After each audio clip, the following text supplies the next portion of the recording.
I'm going through getting them all down, and Meg comes out to help, and she's like, hey, which ones are which?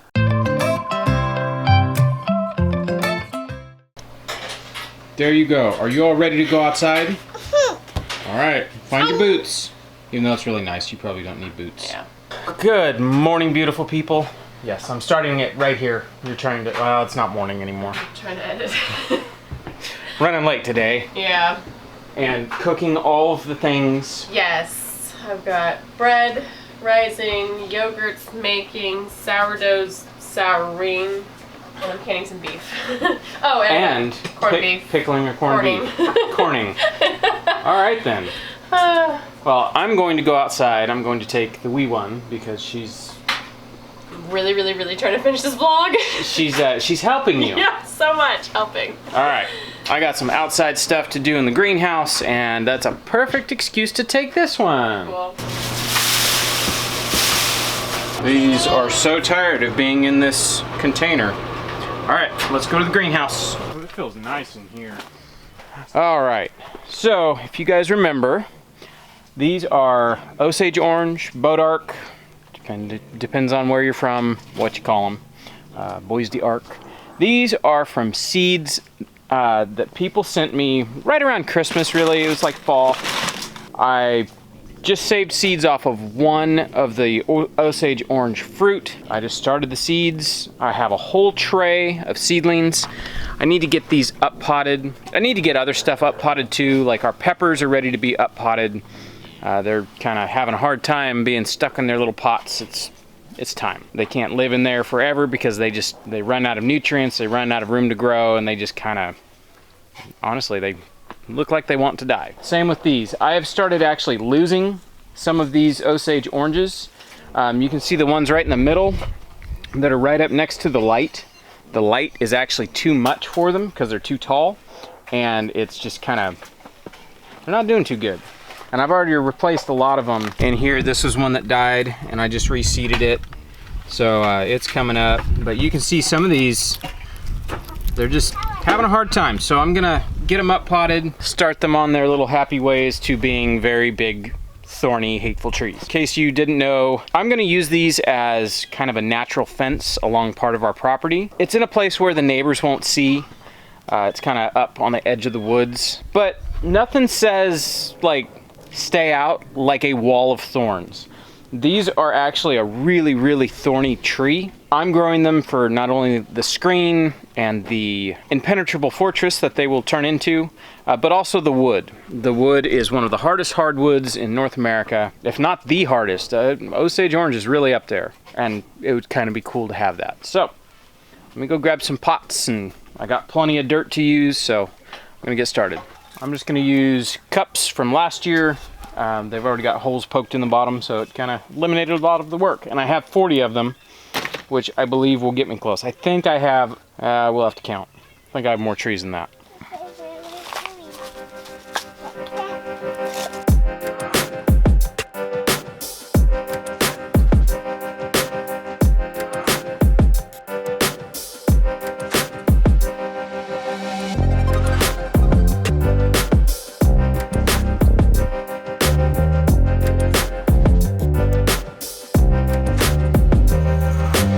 So people are probably going to ask, why are you using just regular dirt?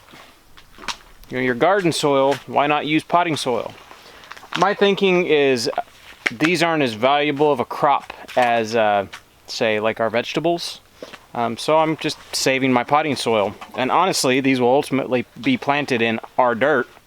If they don't like our dirt and they want to just, you know, keel over dead, it was meant to be. So yeah, I'm just trying to save potting soil. I've got this. I added a little bit of our soil amendments to kind of give them a little bit of a boost. But yeah, this is a bunch of them. I don't want to use a whole bunch of potting soil for trees that by the time that they're ready to go in the ground, that potting soil is going to be used up. All right, here's my first flat. So that's 21 in a flat, and I have more than 21. Yeah, I'm gonna need more flats. I'm just gonna set these over here. This is kind of my little area right inside the door. I've got some peaches that sprouted that are in those. I'll give those a drink.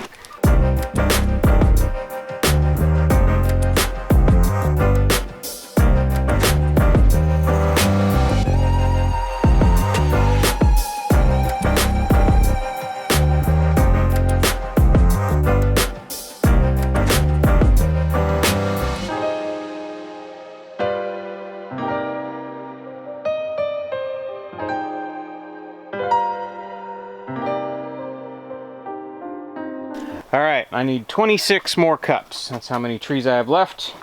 Filled up another flat. I'll have to go find another flat. Basically, part of the reason for doing this is I need the space in our seed starting area. It's not quite warm enough overnight to start some of the seeds we need to start out here. I think it's next week. We're supposed to get down into like the upper 20s, which is a little bit cold. It does get pretty cold in here, even if we keep the whole thing all closed up. So I'm making room in our little seed starting area. We'll at least gain a shelf. I think when we up pot all the peppers, we need more room, period. So, all right, I'm gonna find more cups. I know I have some. We had about 1 million of them last year, but somebody likes to dig in the dirt with them. And a lot of them have just wandered off, like all over the place. I'll find them in random corners of the property. It's like, how'd this get over here? It's like, never mind, I know how. Let's go to the well house. Let's see if there's more pots in there.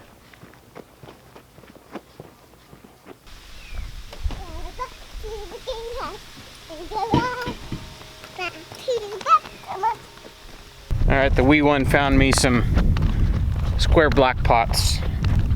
Those will work. A couple more cups too.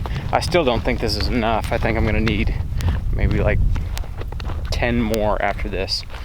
But we do have plastic cups. I can go make more. I know I have a lot more. I just don't know where they got to. Like, I recently saw them.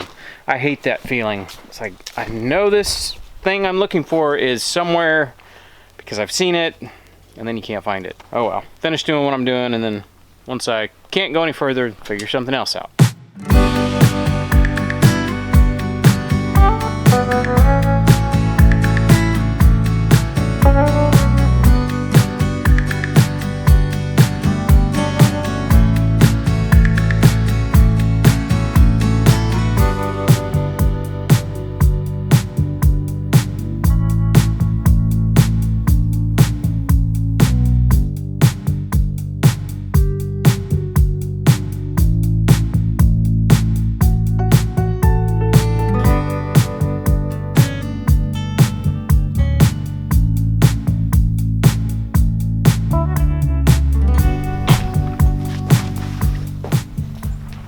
So, if anybody knows what this is, this came up, if the camera will focus, this came up in the potting soil. I have no idea what it is, but I just let it grow. The leaves remind me of elm leaves, but I'm not sure. I haven't worked real hard to identify it, but it looked interesting from the time it sprouted, and it was a pretty good sized seed that popped up. The seed's actually, yeah, right down there at the bottom.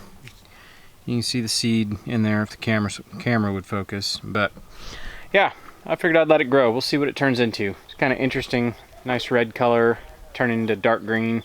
Hey, free plant. All right, I'm gonna get these watered in and then see if I have enough pots for all my peppers. All right, got my peppers. I have somewhere around 38, I think is what I counted real quick. Got hot peppers, bell peppers, super hot peppers. We're growing some red savinas this year. We're going through our supply of hot peppers, and it's like, ooh, those look interesting. They kind of look like a red ghost pepper. They're one of those little hot peppers. So we'll try them. They might be good, they might not be. These ones down here on this end, I'm super excited for. These are cachuchas. We grew those last year. Yeah, so all of the hot sauce that we made out of the cachuchas, we thought we made enough.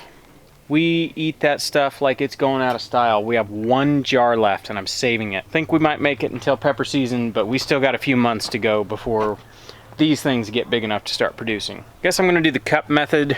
I've got plenty of cups. I've got other containers to put them in, but I don't think I have 38 of them. So I'm gonna go see what I've got as far as like I could put all the cachuchas in one size and all of these and all of those in different sizes. I'll go figure it out. I need a potting bench.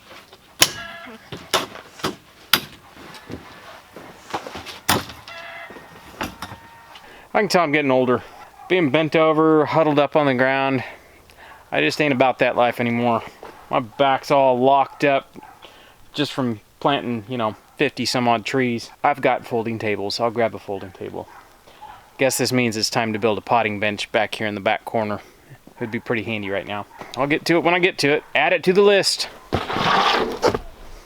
I'm not going to make the same mistake that I did last year. Last year we had our peppers and tomatoes in little 6 cells like that. And my happy butt, I was so happy to move them into, up pot them and get them in bigger size containers. Well, if you notice, there's 1 name tag per 6. Yes, I should have made new name tags, and because I put them in single cups. I separated everything. I couldn't tell what was what. We didn't know what tomatoes we were sticking where. 1 in 6 had a label, but it was like I'm going through getting them all down, and Meg comes out to help, and she's like, hey, which ones are which? Oops. So yeah, I'm gonna sit here and make a whole bunch of labels. Luckily I don't have to make 6, like only half the seeds in that tray came up, so I've only got to make 3 more. So yeah, stuff like that. I'm gonna sit here and make labels.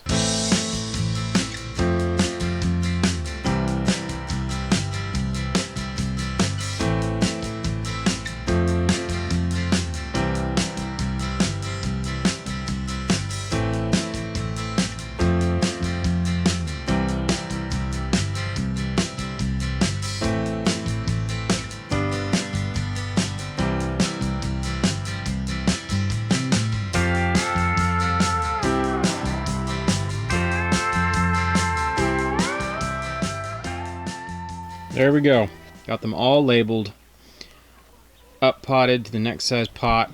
I've got some way bigger pots, and I could put them in way bigger pots, but they're still gonna live kind of in the bathroom, and then, on days like today, they can come out and be outside. But with 28 degrees on the way, those poor things would get frozen to death. So I'm gonna give them all a drink. Now they're up potted, and then I'm just gonna take them and put them back in the little nursery we have. I don't know if I have room for the rest of the stuff.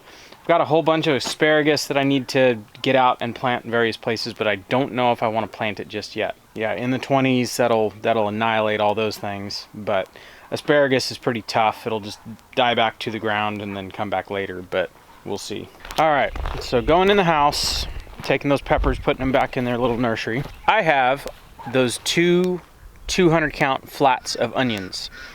I have forgot about them. Like, I've watered them. Maybe forgot is the wrong word. Maybe I have been purposely ignoring them. They need to go out. So, I think I'm gonna put the onions in these 2 beds. I'll start with these 2 beds. I think it was a flat of onions in this bed last year. This is a 12 foot. This is a 12 foot. That bed actually needs this front bed that's full of weeds. Something I'd like to point out. This bed has had nothing but my compost. That bed has had commercial compost. I don't know if you can spot the difference, but stuff grows really well in this bed, not so much over there. I've got some biochar to add to this. That one's already got a bunch of biochar, but I think I'll just get the rototiller down here. I'll till these, and then they'll be ready. I can plant onions. I don't know if I'll get to it today. I'm starting to get to the point where it's like, yeah, maybe I better quit planning to do so many different things. I'm gonna run out of time for the day. I'm gonna try tilling all of this greenage in. There's nothing that's gone to seed. It's a bunch of chickweed and some dead nettle. If I could till that into the soil, that'd be ideal, because that is a lot of nitrogen. I may have to come out here with the weed whacker and just mow it all down. All right, I'm gonna grab the tiller.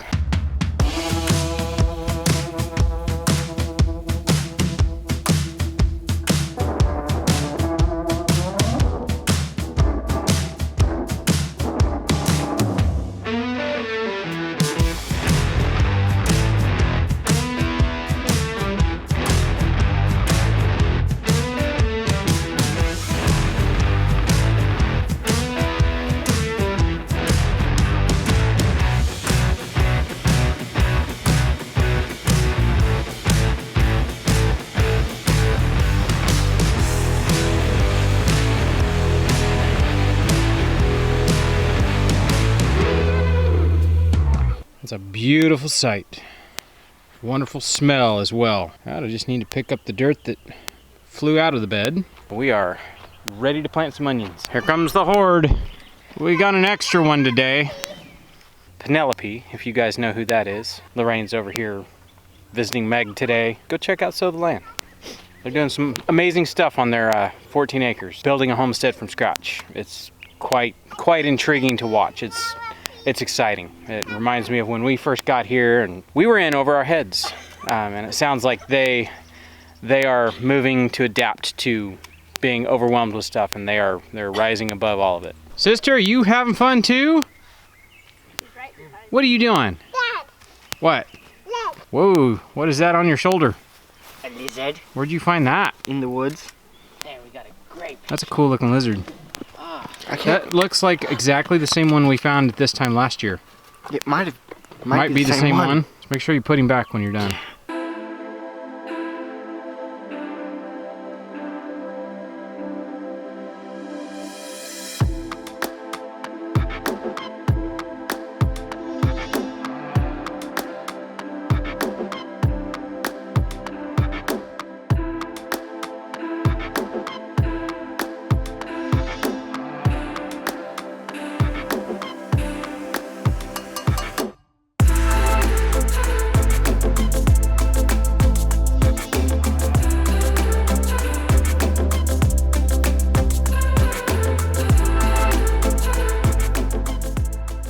All right, 2 beds prepped. If tomorrow's weather holds out, we'll be planting some onions out here. Got a couple things on my list that I've needed to get done. I'm ready to go sit down. All right, when we last checked in with the farm wife, she was in the middle of preserving massive amounts of meat, cooking bread, Yogurt. making yogurt, Canning. preserving a corned beef, corning a beef. Yeah, so while I've been out there, she's been busy.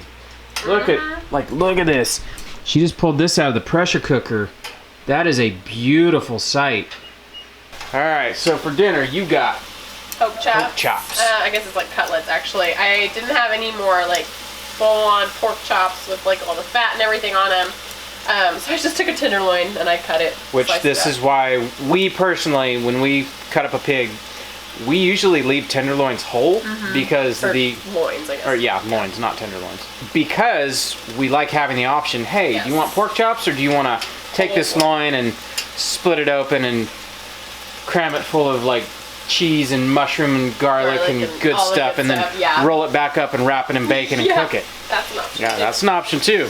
Pretty good. Next time we do that, we'll show you guys. It's really good. It's a great way to eat a loin. Yes. But this is also This is alright. This is the more traditional way to eat a loin, is cut up into chops and fried up. So I'm gonna do honey mustard pork chops. So I'll sear these real quick and then I'll pull everything out and deglaze it and put a honey mustard sauce in it. But I'm also trying something else with the other half of the pork chops.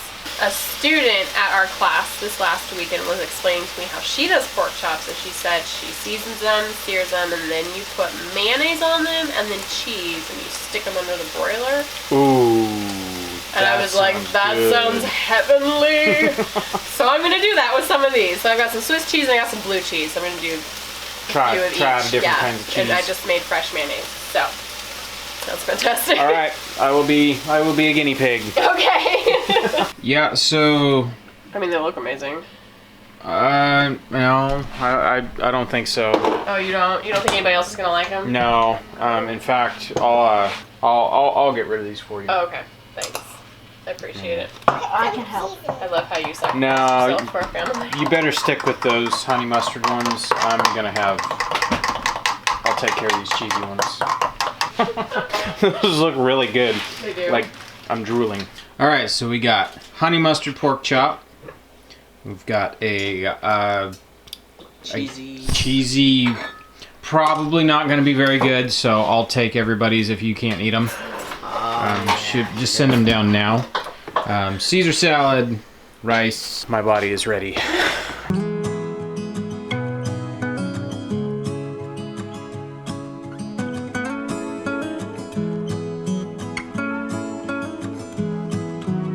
Wow, I cleaned my plate.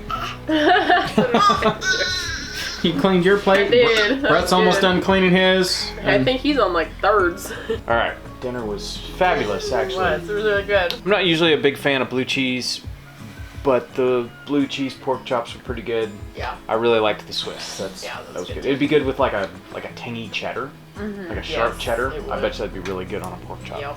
Added to the recipe list. Yes, for sure. All right, as I wobble my way over here to my comfy Right, chair, So much too. I ate like 3 pork chops.